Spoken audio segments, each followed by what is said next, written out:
Today we're going to learn about the color wheel. You're going to need a pencil, colors. I'd like for you to either use crayon or colored pencil because we're going to be blending. Those are the best for that job. And you're also going to need a bowl that's big enough to trace a nice circle on your paper. We're going to do it off to one side here so we can take some notes and do some experimentation over here. But go ahead and get a nice big bowl that will fit on your paper. Trace along the outside edge to get a nice circle. If you don't have a bowl or something, then you can just freehand a circle, but it's way easier if you have something to trace. So go ahead and do that. And then probably the most challenging thing today is going to be breaking up this circle into 6 even spaces. Now there's a pretty easy way to kind of get it started, or at least get it close, and that is to make an asterisk. Now an asterisk is basically that little star symbol, and the way you draw one relatively accurately is you start by doing a capital X. And remember that with a capital X, there's a little bit of an angle to this. It's not like a perfect, 90-degree plus sign. It's got a little bit of an angle. And then after you do your capital X, you just do another line in the middle like that. And you get pretty close to, an even space of 6 there. Okay. Now, this is where we are going to put our colors on our color wheel. We're going to start with something called the primary colors. Go ahead and write this down. Primary colors, P-R-I-M-A-R-Y. And the primary colors are red, yellow, and blue. And red, yellow, and blue are primary colors because they're basically the only colors you need to mix the other colors on the color wheel. And the way we set up our color wheel is we're going to put the primary colors in certain areas, so follow along with me because I want to make sure that you have spaces in between them. So we'll put the blue over here, and then we're going to skip a space before we put the red. So not the one next to it, but the second one over here. And then lastly, the yellow, skip a space between, and the yellow goes here in the corner here. Okay, now primary colors, like I said, are special because these are basically the only 3 colors you need to mix everything else on the color wheel. So if I were to mix these together, I get the other colors. So for instance, what do I get when I mix red and yellow? I get orange. I'm sure you guys have probably experimented with this before. I'm just going to use an orange crayon. You can mix them if you want. We're going to do some color mixing for the next step in a minute here. Now, what do I get when I mix the yellow and the blue? I get green. Okay, so green goes in between the yellow and the blue. And then the last one is between red and blue, and that's going to be purple. Okay, now here's your basic colors of the rainbow. Now, if red, yellow, and blue are called primary colors, and if 2 primary colors mixes another color, well, what are these 3 colors called? Well, those 3 colors have the name of secondary colors. Okay, S-E-C-O-N-D-A-R-Y. And the secondary colors are orange, green, and purple. Okay? Now, the secondary colors are when you mix 2 primary colors together. So these are really just great colors to use. It gives you a full rainbow. This is usually what we use when we're doing any kind of artwork with color. Now there are more colors in here, and we'll talk about those in a minute. But before we do that, we're gonna do something else. And that is on each of these lines that we started with in our color wheel, I want you to go through and I want you to draw an arrow like this, pointing on either end of each line.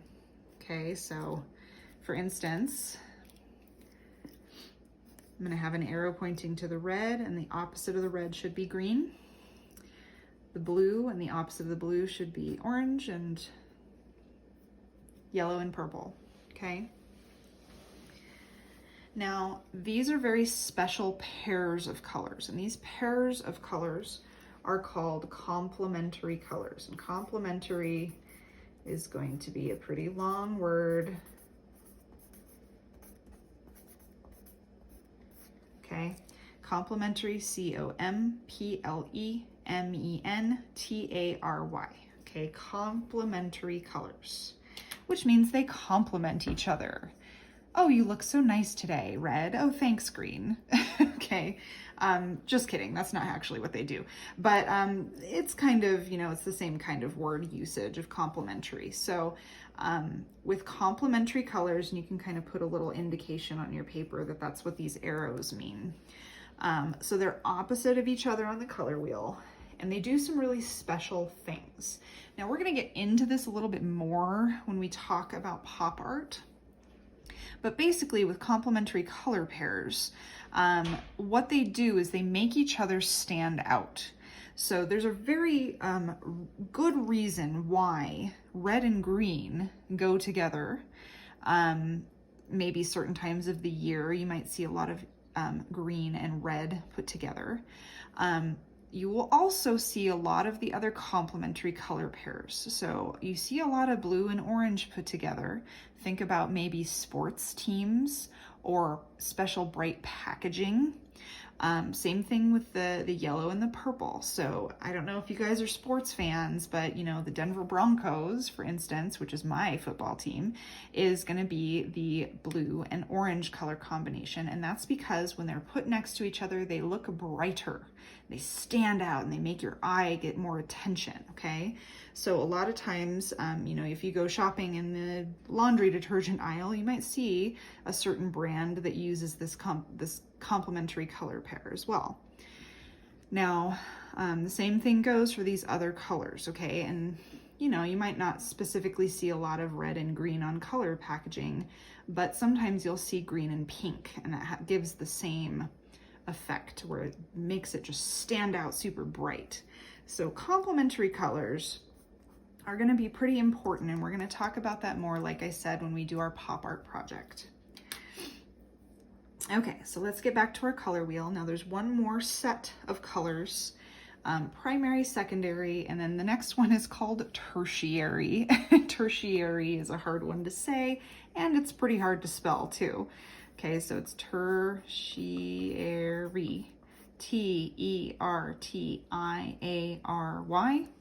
And tertiary colors are going to be the colors in between the primary and secondary colors. Okay, so it's going to usually have a pretty obvious name. So for instance, if I were to take red and orange and mix them together, so go ahead and do this and mix together orange and red pretty evenly on your paper, you get a really creatively named color called red orange. Okay, so tertiary colors are the ones that are like red orange or blue green or blue purple. Okay, it's a hyphenated word that shows the primary and the secondary color that are next to each other on the color wheel. So pretty obvious color combinations, okay? So go ahead and color in all your tertiary colors. So here's my yellow orange. Then next I'm going to do my yellow green tertiary color combination. Oh, I've got some red on the end of that crayons. Turn it up kind of funny there. Okay, you guessed it. The next one is blue-green. And then blue-purple. See how creative they got with these, you guys? I wonder, you know, sometimes you're looking at the colors that are on a crayon box and you notice they have some really cool colors. Somebody thought really hard about naming those colors. And, you know, then you'll see the ones that are like red, purple. And you're kind of like, wow, that wasn't a very creative choice. Well, it's because it's actually meant to reflect what's on the color wheel. So it's a tertiary color. And that's why it's not called like, you know, cerulean sunrise or something. Okay. Now, tertiary colors are a primary plus a secondary. So this is kind of a higher thing, a higher order thing here. But if you think about primary as equaling 1, if you think about secondary equaling 2, and tertiary equaling 3, there's kind of a really fun math problem you can do. 2 primaries equals a secondary, so 1 plus 1 equals 2. And a primary plus a secondary, 1 plus 2 equals 3, tertiary. Okay, so you don't have to write that down, but it's just a little trick that I like to teach people to kind of remember that it's, yeah, 2 primaries, 1 plus 1 equals a secondary, and a primary plus a secondary equals a tertiary. So if you can think about it that way, if you're the kind of person who can identify with math terms like that well, that can help make sense of this. Okay, so we use the color wheel in a lot of ways. There's also one more term that we're going to talk about, and that is analogous. A lot of these words are super weird, okay? So analogous, A-N-A-L-O-G-O-U-S. So analogous colors, and analogous colors mean that there are colors next to each other on the color wheel.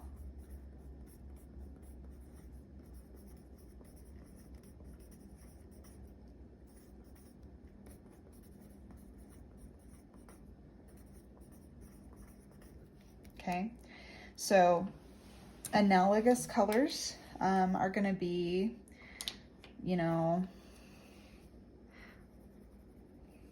blue and green and a purple, or they're going to be red and orange and yellow.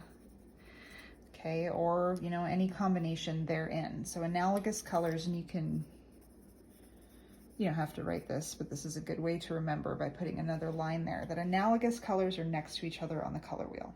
Okay, now with your remaining time in class, we are going to do just a small artwork with analogous colors. So it's fall, let's do a fall artwork with analogous colors. So the beautiful colors that the trees turn before they drop their leaves. And I know we kind of missed fall a little bit. It kind of happened really quick this season because we had that crazy snowstorm and then everything dropped really quickly a couple weeks ago, but we can pretend that we still see all those pretty colors in our trees. So analogous colors are going to be next to each other on the color wheel. So, you know, you could do an analogous color combination of anywhere on the color wheel. It doesn't have to be these specific colors over here. Okay, so they can be anywhere on the color wheel. Okay, so this is going to be basic color wheel. We're going to talk more about complementary color pairs next time, but I do want you to be aware of these things because they're organized this way for a reason. Okay, so for the rest of class, we're going to do some nice analogous work. I'm going to do some little fall leaves on the back of my paper. Can do something like that for a leaf. And I'm just going to do some combinations of different leaf shapes for my analogous work. Okay, so that's the art class for today. Learning all about the color wheel and how it's got really special things about it. It's really important to remember some of these names because you're going to see them a lot. A lot of things are going to be advertised in a certain way because they use these certain color combinations.